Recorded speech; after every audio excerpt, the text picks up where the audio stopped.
Wavesound Audiobooks presents an unabridged recording of Liar's Game by Jack Beaumont, narrated by Julian Pulvermacher. To my wife and children, and to my brothers in arms, patriam servando victoriam tulit. Eugene. The streets of Beijing bustled with activity as he walked the wide footpaths of the Dongcheng diplomatic district.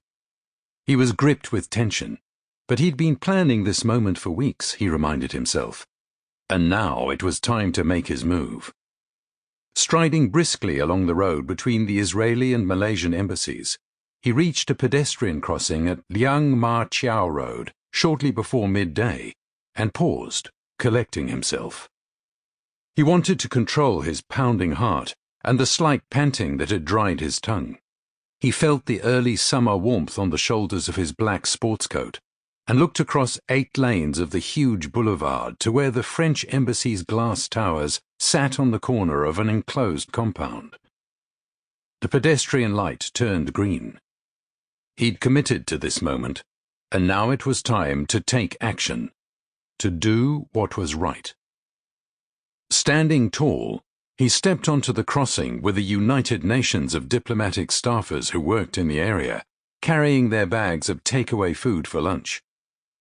Reaching the French embassy, he moved with a sea of people towards the main entrance. The visitors were channeled into a single file, allowing a black-clad guard with an explosive detection dog to run the animal up and down the line.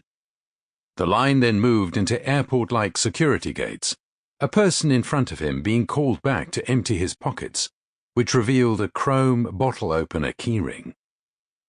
On the other side of the gates was a queue of French citizens, tourists, and East Asians waiting to submit their visa applications, but he couldn't afford to wait.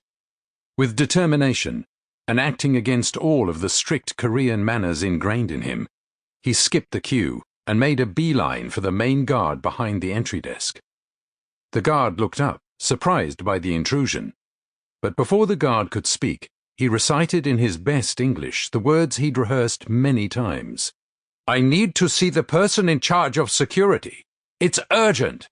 The guard's brow furrowed, and he stared hard at him for 5 seconds before replying in English, "What's your name?"